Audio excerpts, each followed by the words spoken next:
Le principe du théâtre des origines, c'était à la base du théâtre de rue. Et on a commencé à partir de recherches autour de musique traditionnelle et de danse et de rituels dansés. Donc quand on s'intéresse à ces traditions, quelque part on est déjà dans le PCI parce qu'on va chercher ce qui existait avant, mais on ne peut pas se permettre de le refaire à l'identique. Il faut qu'il y ait une part d'actualité, une part de recréation. Et donc, quelque part, presque, on a recréé des morceaux comme ça de PCI. C'est par définition quelque chose de vivant, le patrimoine culturel immatériel. Et nous, on voit bien qu'on n'est pas du tout dans une logique de musée qui en parlerait au passé, mais c'est quelque chose qu'on fait vivre. Et c'est tout à fait passionnant l'expérience qu'on a d'avoir à la fois un versant muséal et patrimonial et d'avoir un versant économique, d'innovation et création et formation aussi, parce qu'on a mis au centre la transmission des savoir-faire qui est essentielle.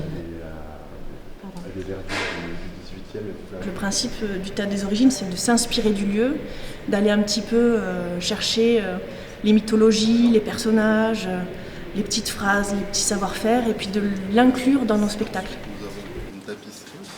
Je ne vois pas de chercheuse.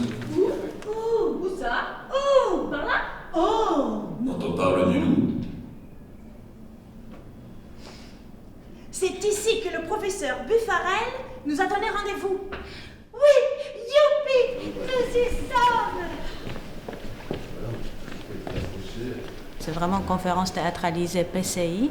C'est pour quelque part vulgariser le concept du PCI, l'expliquer à tout public, parce que cette conférence elle peut s'adresser aux enfants, elle peut s'adresser aussi aux grands, c'est tout public. Et c'est pour démystifier un peu qu'est-ce qui se cache derrière ce patrimoine culturel immatériel. Dans mon travail, donc,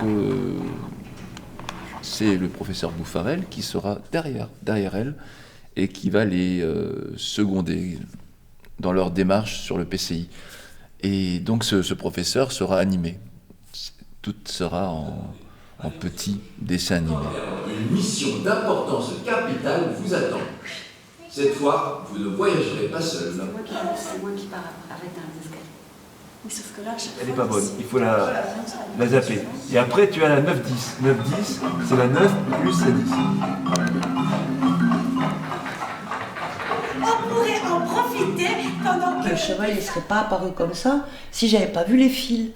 La tapisserie d'Aubusson, évidemment, on connaît, parce que, évidemment, surtout les livres d'histoire, sur les gravures.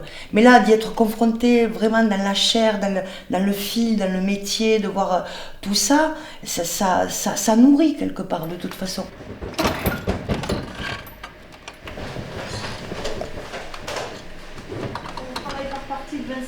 Cette histoire de fil, elle est importante. Le temps aussi, le temps, la notion du temps ici est bizarre, puisque voilà, elles vont passer 4 mois à faire ça. Donc peut-être ça va nous apprendre la patience. Peut-être. Moi, j'étais à l'école des arts, à l'école nationale d'art décoratif, pour apprendre le métier. Et ensuite, j'ai travaillé en atelier à Aubusson. En 2009, l'année du passage à l'UNESCO, je me suis installée, je me suis mise à... Ça, c'est la maquette d'une des illustrations qui a été réalisée par J.R.R. Tolkien. Le carton, en fait, c'est le modèle, le dessin qui est placé sous les fils de chêne et qui sert de guide au lycée pendant tout le temps de la réalisation du tissage.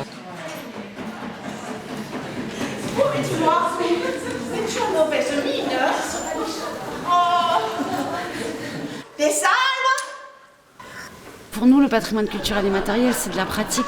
C'est-à-dire que je pense qu'on n'aurait pas pu construire des choses autour du patrimoine culturel immatériel si on n'avait pas été au contact véritablement de ceux qui font vivre le patrimoine immatériel. C'est vraiment comme ça qu'on a aussi construit notre palette de couleurs.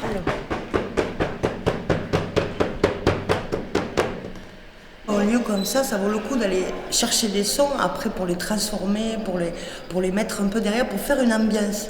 Et comme on est en résidence, le principe d'une résidence, c'est de se servir aussi de ce qu'il y a autour, de ce qui nous nourrit. Fermeture des portes.